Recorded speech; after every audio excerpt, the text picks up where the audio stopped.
Good evening, students. Today in 11th class physics, we are continuing with some numericals based on projectile motion. तो projectile motion में horizontal projectile पर based questions अभी हम लोग कर चुके हैं. Today we will be taking a mixed set of questions. आज का पहला question, we will be writing down the facts and figures और statement भी आपको एक बार बता देंगे. A projectile is thrown with a speed u. A projectile is thrown with a speed u, making an angle theta. This is making an angle theta with the horizontal. ऐसा कुछ दिया हुआ है. At t equal to 0. So here from the starting point t is equal to 0. This is given. It just crosses two points of equal height. बच्चों ये जो है equal height वाले दो पॉइंट्स को क्रॉस कर रहा है. अब वो इक्वल हाइट वाले जो पॉइंट्स हैं प्रॉब्लम में जो दिए हुए हैं देखना ध्यान से. It just crosses two points of equal heights at t equal to 1 and t equal to 3 seconds. अब इन्होंने इसमें ये बोला कि t इक्वल टू 1 सेकेंड पर ये सपोज इस हाइट को क्रॉस कर रहा है ना. अब इसी हाइट को ये कुछ समय बाद फिर से क्रॉस करेगा. इतनी है हाइट पर. या suppose if you are kicking a football, if you are kicking a football then this will follow this path. ऐसा कुछ पाथ फॉलो करेगा. Suppose you are considering an altitude of 2.5 metres. ये 2.5 metres है. तो जब ये राइज कर रहा है तो 2.5 मीटर्स आएगा.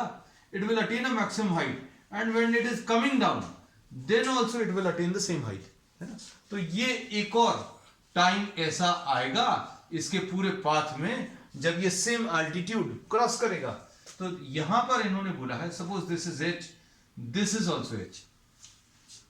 अब ये इन्होंने बोला है ये t is equal to 1 second पर है और ये t is equal to 3 seconds पर. तो the projectile crosses the same altitude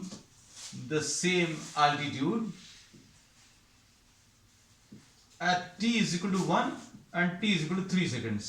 ऐसा दिया हुआ है. This is crossing the same altitude as t equal to 1 and t is equal to 3 seconds. अब देखना ध्यान से t is equal to 1 और t is equal to 3 seconds में calculate the maximum height again. इसमें maximum height h calculate करना है. अब देखो इसमें क्या चीज यूज कर सकते हैं. No direct formula will be applicable in this case. जैसे अभी हम लोगों को मालूम है distance travelled in y direction this is equal to u by t plus half a y into T square. तो अब आप इसमें देखो you are not knowing u y, you are not knowing what s y भी नहीं मालूम. तो अब इसमें इन्होंने बोला है कि suppose you are considering this as h, ये h ले लिया तो h will be equal to u y into T, uy into T minus half into G into T square. ऐसा कुछ लिख लिया. इसमें ay की वैल्यू बच्चों माइनस जी है. ये तो अभी हमने हर प्रॉब्लम में यूज किया है. We have use this in many problems, है ना. इनफैक्ट डेरिवेशंस में भी अभी हम लोगों ने ay की वैल्यू इक्वल टू क्या माइनस जी यूज किया है. अब इसके बाद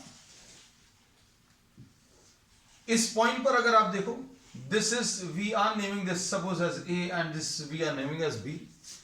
सो all these calculations we have done at point a. This is the calculation which we have done, है ना. एट b क्या कह सकते हैं. At b sy is equal to u by t. sy is equal to हम फिर से लिख दे रहे हैं ना sy is equal to u by t plus half ay into T square. तो sy की वैल्यू बच्चों कितनी है h है. uy ऐसे ही लिख दिया. यहां पर b पॉइंट पर पहुंचने के लिए टाइम कितना लग रहा है 3 seconds minus half into g into 3 square. अब इसमें क्या कर सकते हैं बच्चों ध्यान से देखना. हम लोग अब इन दोनों ही इक्वेशन से from these two equations you can equate the values of h. अब इसमें uy into 1 minus half g into 1 square will be equal to uy into 3 minus half g into 3 square, ऐसा कुछ है। ये वाला h और ये वाला h आप इक्वेट कर दो। So suppose if we are naming these as 1 and 2, तो equating what the values of h, अगर आपने h की वैल्यूज इक्वेट कर दी फ्रॉम फर्स्ट एंड सेकेंड, अगर आपने इनको इक्वेट कर दिया तो क्या मिलेगा, सॉल्व किया जा सकता है ये तो। अब हम लोग इसमें कैसा लिखेंगे, uy माइनस 3uy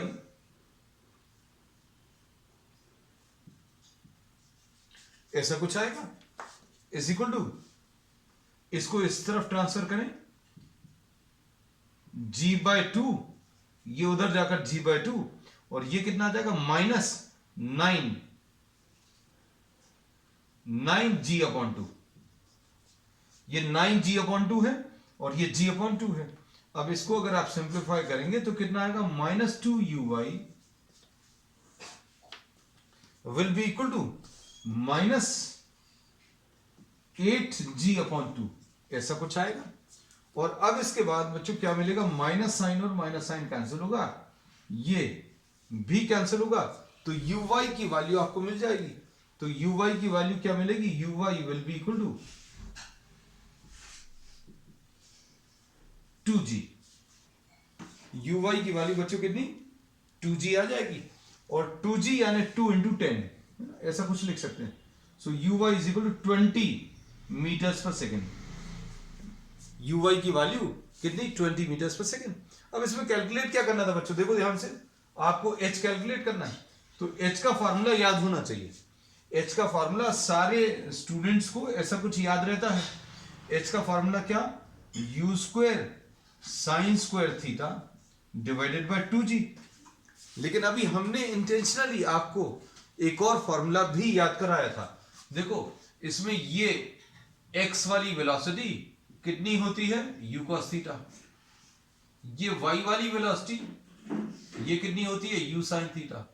तो अभी हमने ये फॉर्मूला आपको ऐसा भी याद कराया है, uy स्क्वायर अपॉन 2g, है ना। तब अभी हमने बोला था कि ये जो फॉर्म है, in most of the books the value of h is given in this form, है ना। और r के भी जो रिजल्ट अभी हमने निकलवाए हैं थ्योरी क्लासेस में, वो आपको ux और uy के टर्म्स में कैलकुलेट करवाए हैं, है ना, क्योंकि ये डेटा जो है कई बार न्यूमेरिकल्स में यूज हो जाता है। अब देखो अभी हम लोगों को कुछ करने की जरूरत नहीं है, आप h की value uy square upon 2g यानी 20 स्क्वायर अपॉन 2 इंटू 10 ऐसा कुछ लिख सकते हैं, और ये ऊपर एक 20 कैंसिल हो जाएगा, तो आंसर इसका कितना, 20 मीटर्स आ जाएगा। So this is the answer finally, ठीक। अब देखना नेक्स्ट क्वेश्चन, तो क्वेश्चंस बहुत शानदार लेने वाले हैं आज अभी हम लोग, है ना, because we have nearly finished the theory portion, है ना। अब इसके बाद जो प्रॉब्लम्स रहेंगे वो बहुत शानदार क्वेश्चन जो कॉम्पिटिटिव एग्जाम्स में आ चुके हैं या आने के चांसेस है, ऐसे क्वेश्चंस को अभी हम लोग डिस्कस करने वाले हैं।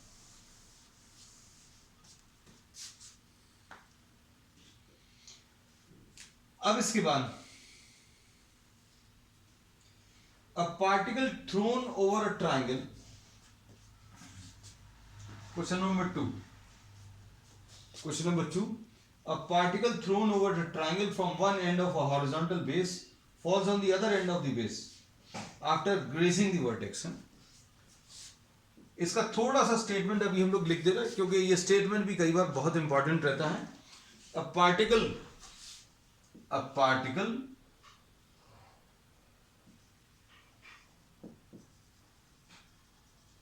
thrown over a triangle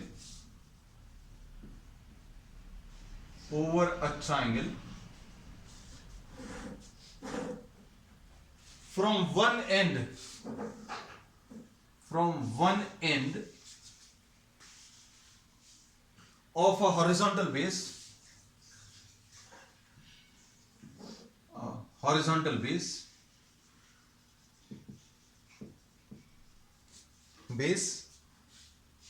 falls on the other end on the other end of the base. ये बात को समझना अच्छे से। इन्होंने कहा किसी ट्रायंगल के एक बेस के एक एंड से आपने एक ऑब्जेक्ट को थ्रो किया, पार्टिकल को थ्रो किया, और वो बेस के दूसरे एंड पर गिर रहा है। कैसे गिर रहा है?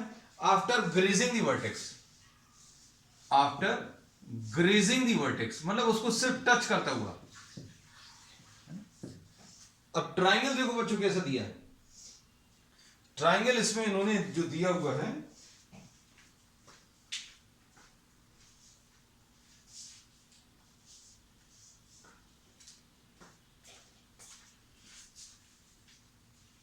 ट्रायंगल देखना बच्चों, ये ट्रायंगल ऐसा कुछ है।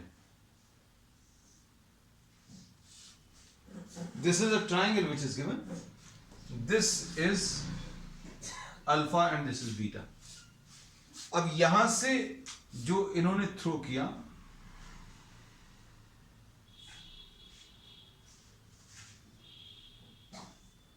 ये ऐसा कुछ टच करता हुआ, इसको टच करता हुआ ये आगे निकल गया। ये मैक्सिमम हाइट पर टच कर रहा है, ऐसा कुछ नहीं दिया, मतलब nothing of that sort is given. मतलब just don't try to think in this way कि ये जो पैराबोलिक पाथ आएगा इसका टॉप मोस्ट पॉइंट और इसका वर्टेक्स मैच करेगा, ऐसा कुछ नहीं है। इन्होंने इसमें जो कहा है वो अच्छे समझना। इसमें हम आपको एक सेपरेट डायग्राम दे दें, आपको डायग्राम अगर बनाते नहीं बने तो बेस्ट तरीका क्या बच्चों, draw a parabolic path. First draw the parabolic path and then draw the triangle. ये ज्यादा आसान आपके लिए रहेगा। ये आ गया, ये एक ट्रायंगल है और इस ट्रायंगल के वर्टेक्स को टच करता हुआ ये पार्टिकल जा रहा है।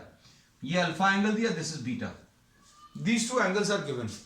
और फिर इसमें इन्होंने कहा है that this particle was initially thrown at an angle theta. Projectile का जो एंगल है बच्चों, प्रोजेक्टाइल का जो एंगल है वो एंगल थीटा है, ऐसा कुछ दिया है ना।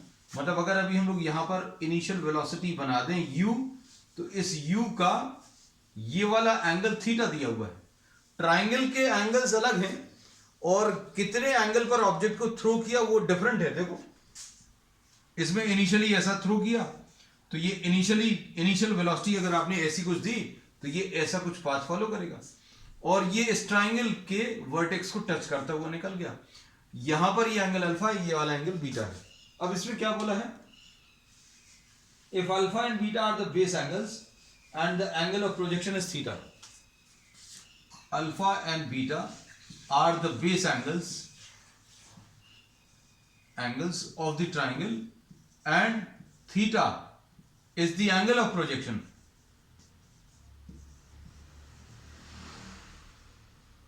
तो आपको प्रूव करना है, इसमें एक रिजल्ट प्रूव करना है। Prove that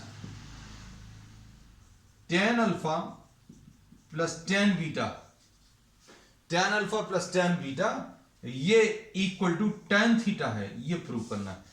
tan alpha plus tan beta is equal to tan theta, ये प्रूव करना है। अब इसमें अच्छे से समझना, इसको सॉल्व कैसे करेंगे। सॉल्व करने के लिए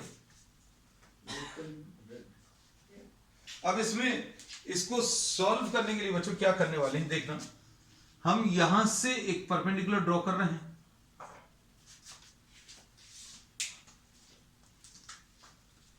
इसमें ये x डिस्टेंस है, सपोज ये x डिस्टेंस है, और ये वाला जो डिस्टेंस है ये कंप्लीट डिस्टेंस ये r होगा।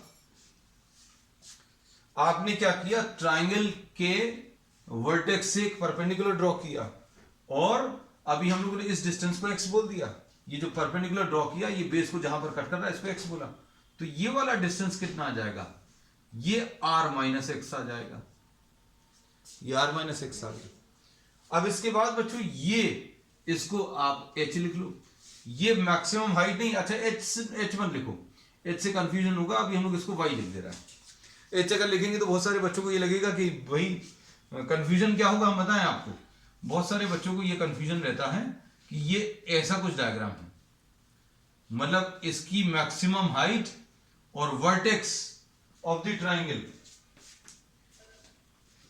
है ना, वर्टेक्स ऑफ द ट्राइंगल और मैक्सिमम हाइट मतलब एक ही जगह पर है। ऐसा नहीं दिया प्रॉब्लम में, इसलिए अभी हमने थोड़ा सा साइड में भी बना के दिखाया, है ना। अब देखो आपने इसको x ले लिया तो ये r माइनस एक्स आ जाएगा, ये y आ जाएगा। अब क्या लिख सकते हैं बच्चों, tan अल्फा कितना आ जाएगा, tan alpha this will be y divided by x, ऐसा लिख सकते हैं tan अल्फा की वैल्यू। और tan बीटा की वैल्यू बच्चों, tan beta will B y upon r minus X, ऐसा कुछ आएगा। अब tan alpha plus tan beta निकालना है भाई, सॉल्व करके देखें क्या आता है। tan alpha plus tan beta ये कैसे निकालेंगे, tan alpha plus tan beta ये आ जाएगा y upon x plus y upon r minus x. tan alpha y upon x और tan beta y upon r minus x. अब इसमें LCM ले लो, LCM लेने पर ये कितना आएगा, x into R minus X, ठीक। यहां पर क्या आ जाएगा, Y R minus Y X plus Y X, LCM लेने पर ऐसा कुछ आएगा। तो ये वाई एक्स और वाई एक्स कैंसिल होगा, तो ये क्या आ जाएगा, Y are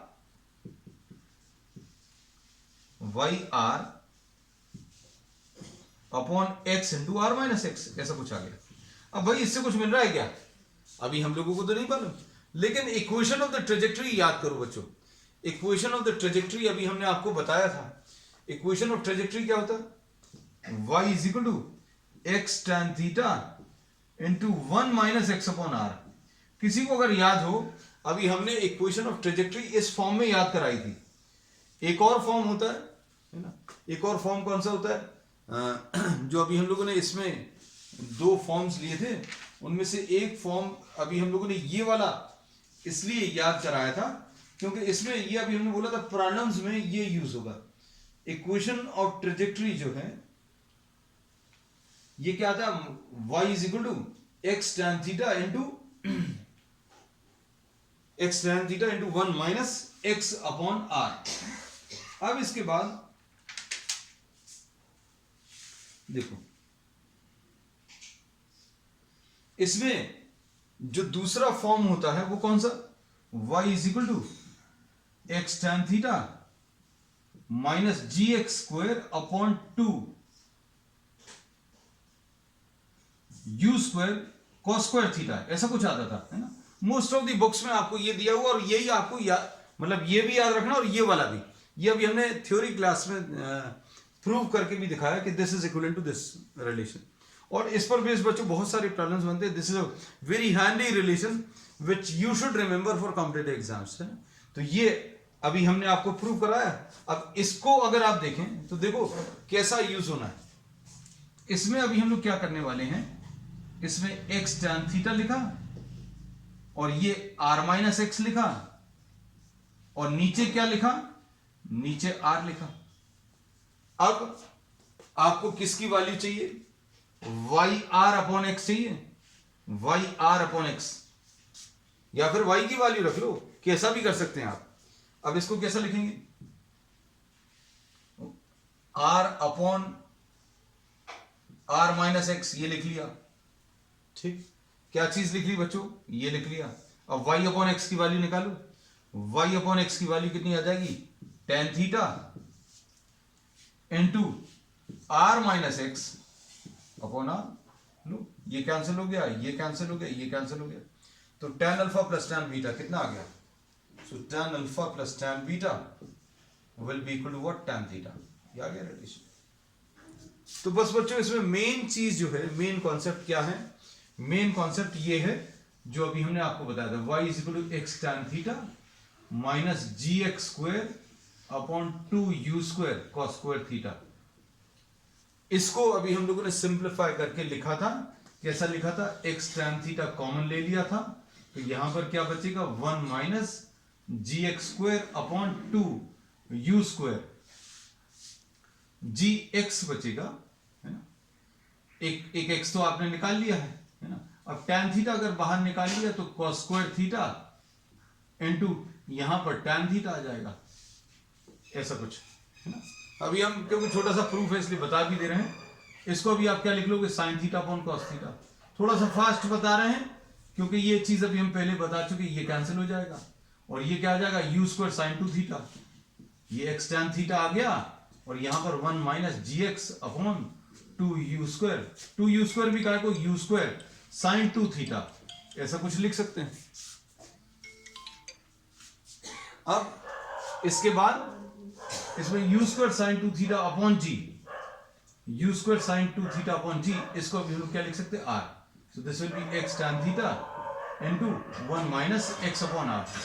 This is the relation which we have used. अब इसके बाद तो प्रॉब्लम तो खत्म हो गया था, अभी हमने सिर्फ आपको ये वाला जो रिलेशन है वो आपको सिर्फ रिवाइज भर करा दिया है। अब इसके बाद नेक्स्ट प्रॉब्लम,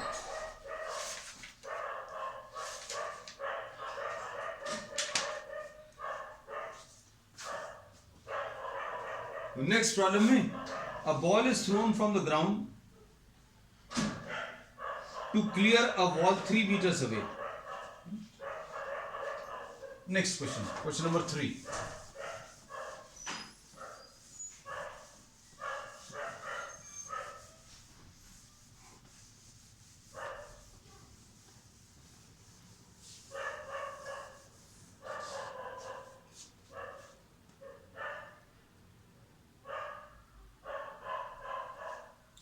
नेक्स्ट क्वेश्चन देखना,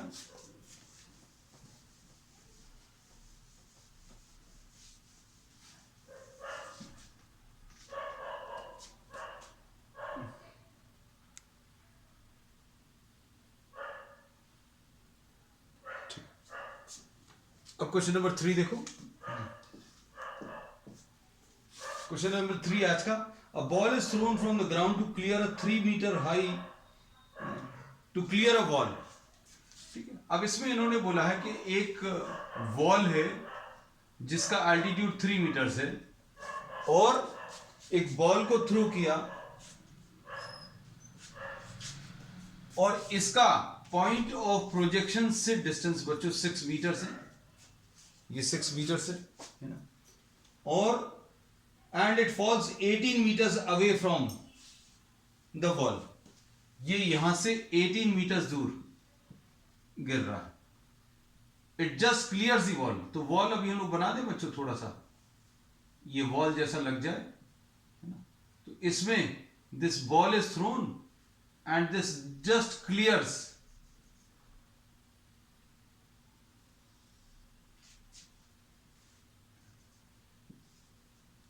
ऐसा कुछ दिया हुआ क्वेश्चन में, a ball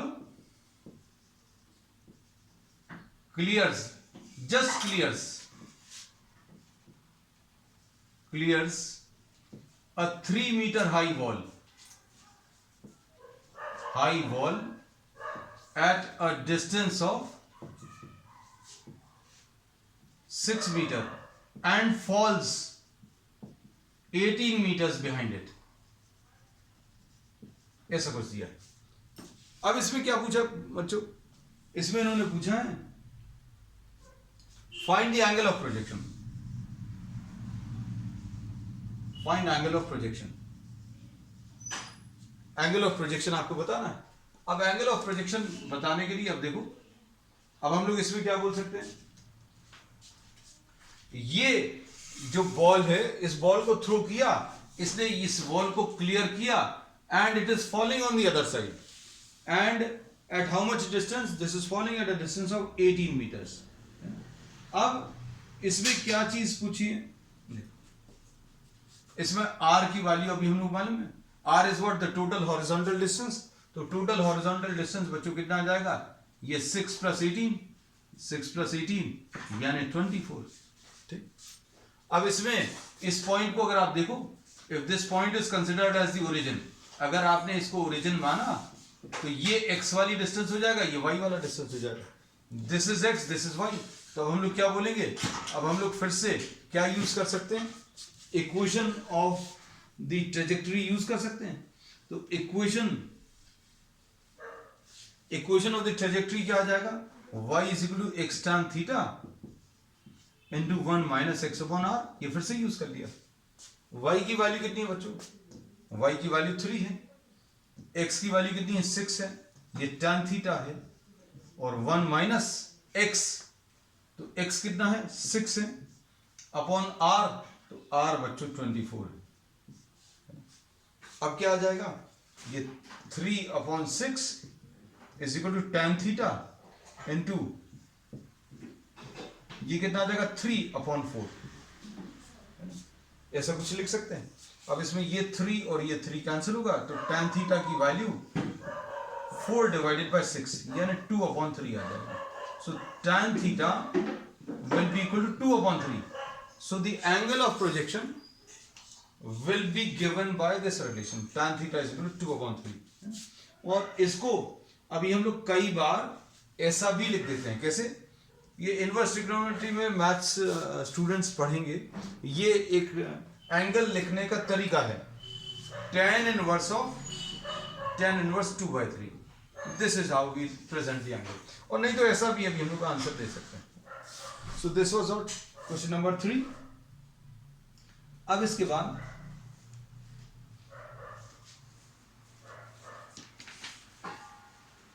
next question,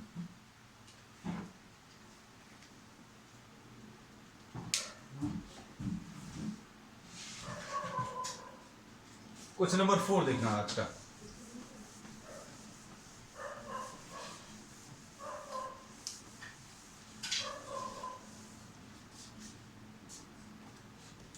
question number 4 में a stone is to be thrown so as to cover a horizontal distance of 3 meters. एक स्टोन थ्रो करना है, stone is to cover a horizontal distance of, बहुत ज्यादा दूर नहीं फेंका इसको, a horizontal distance of 3 meters, ऐसा कुछ दिया हुआ है। If the velocity of the projectile is 7 meters per second, u की वैल्यू दी है बच्चों 3 meters per second, ठीक। अब इसमें इन्होंने क्या बोला, find the angle at which this must be thrown, ठीक है। अब इसमें दो चीजें निकालनी है, find the angle of projection, पहली चीज, ये तो इजी क्वेश्चन लग रहा है, फर्स्ट पार्ट। सेकेंड पार्ट में इन्होंने पूछा the largest horizontal displacement, the largest horizontal displacement बताना है with a speed of 3 meters per second, ये पूछा है। अब देखना, इसमें अभी हम लोग ये कहते हैं कि आपको प्रॉब्लम में ये दिया हुआ है कि ये इसको 3 मीटर्स का डिस्टेंस कवर करना है। This is to cover a distance of 3 meters। अब इसके बाद मतलब ये रेंज आ गया, रेंज का फॉर्मूला क्या होता है, u² sin 2 थीटा बाई जी, ऐसा कुछ कह सकते हैं। अब इसमें u की वैल्यू दी हुई है प्रॉब्लम में, u की वैल्यू 3 meters per second है, ठीक। और इसमें प्रॉब्लम में ये कुछ गड़बड़ लिख दिया, ये 7 meters per second है। इसमें जो ओरिजिनली थ्रो किया वो 3 meters per second से, लेकिन सेकंड पार्ट में इन्होंने स्पीड अलग दी है ना, तो वो अभी हम लोग सेकंड पार्ट अलग करेंगे, अभी तो फर्स्ट पार्ट लेना है। तो u की वैल्यू बच्चों के लिए 3 meters per second है, r की वैल्यू 3 meters है, वैल्यूज रख दीजिए। g की value if it is given well and good, g इसमें दिया हुआ है बच्चों, g 9.8 है, g is given in the problem 9.8 है। नहीं तो अभी हम लोग वो लेंगे, ऐसी वैल्यू लेंगे जो जिससे कैलकुलेशंस आसान हो जाए। अब इसमें sin 2 theta will be equal to r into g divided by u²। अब इसमें r कितना है, तो r बच्चों 3 है, और g कितना है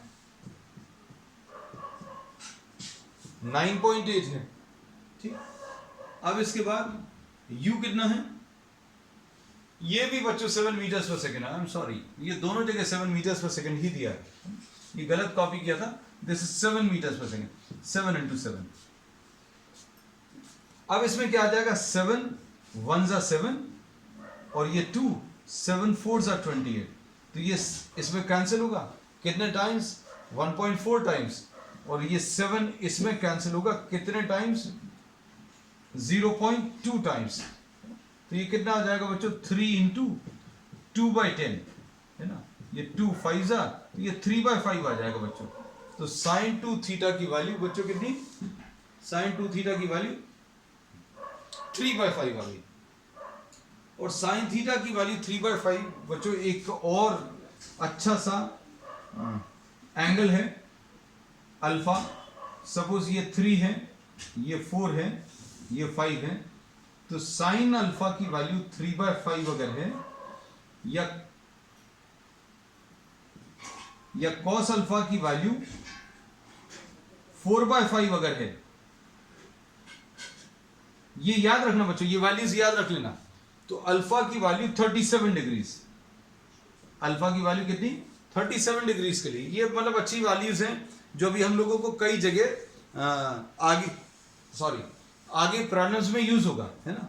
तो साइन अल्फा 3/5 मतलब अल्फा की वैल्यू अभी हम लोग कितनी 37 डिग्रीज लिख सकते हैं, है ना। तो अब इसमें देखो अल्फा मतलब साइन 2 थीटा की वैल्यू, साइन 2 थीटा की वैल्यू 3/5 है, मतलब 2 थीटा की वैल्यू अभी हम लोग 37 डिग्रीज लिख सकते हैं, और थीटा की value 37 divided by 2 18.5 degree. So this ball is to be thrown at an angle of 18.5 degrees. अब अच्छे सुनना, इसमें ज्यादा सोचना नहीं कि ये कहां से आ गया, तो ये बच्चों ये बहुत जगह यूज होगा। इस ट्राइंगल को अभी आप याद ही रख लेना, कौन सा, अगर ये अल्फा है, ये 3 है, ये 4 है, तो ये 5 होगा, है ना। तो कॉस अल्फा दिया हो 4/5 या साइन अल्फा दिया हो 3/5, दोनों ही केसेस में अल्फा की वैल्यू 37 डिग्रीज आती है, ये याद रख लेना, है ना। और टेन अल्फा भी लिख दें, क्योंकि कहीं कहीं पर हो सकता है कुछ कैलकुलेशन टेन अल्फा के टर्म्स आ जाए, तो टेन अल्फा की वैल्यू 3/4, तो ये चीज अभी हम लोग यूज कर सकते हैं। अब इसके बाद सेकंड पार्ट में क्या पूछा, the largest horizontal displacement that is possible with a projection speed of 7 meters पर सेकेंड। तो अब इसमें इन्होंने बोला है कि लार्जेस्ट हॉरिजॉन्टल डिस्प्लेसमेंट पूछा है, तो लार्जेस्ट हॉरिजॉन्टल, अब 7 मीटर्स पर सेकेंड के साथ अगर थ्रो किया 18.5 डिग्रीज पर, तो ये कितना ट्रैवल करेगा, ये 3 मीटर्स ट्रैवल करेगा। रेंज का फॉर्मूला क्या होता है, रेंज का formula u² sin 2 theta divided by g, ऐसा कुछ होता है। अब इसकी मैक्सिमम वैल्यू कब मिलती है, तो ये अभी हमें मालूम होना चाहिए। मैक्सिमम वैल्यू बच्चों कहां पर मिलती है, when 2 theta is equal to 90 degrees, r is maximum when 2 theta is equal to 90 degrees, मतलब theta is equal to 45 degrees। तो किसी भी प्रोजेक्टाइल को अगर आप 45 डिग्रीज पर थ्रो करोगे, this will be travelling maximum horizontal distance. तो अब हम लोग इसमें क्या बोल रहे हैं, मैक्सिमम रेंज कितनी आ जाएगी, maximum range will B u² divided by g। तो u कितना है बच्चों, u इसमें 7 है, तो 7 into 7 डिवाइडेड बाय 9.8, है ना। इसको सिंप्लीफाई कर लीजिए, इसको सिंप्लीफाई करने पर ये कितना आ जाएगा, सॉल्व करने के लिए अभी आप 10 से मल्टीप्लाई कर दो, तो ये डेसिमल रिमूव हो जाएगा, 49 2 टाइम्स कैंसिल होगा, 2 5s है, so the maximum possible range will be 5 meters. So maximum possible range with this speed is what, 5 meters। बच्चों आज के लिए इतना ही, we will continue with many more such problems in the next term। That's all for today।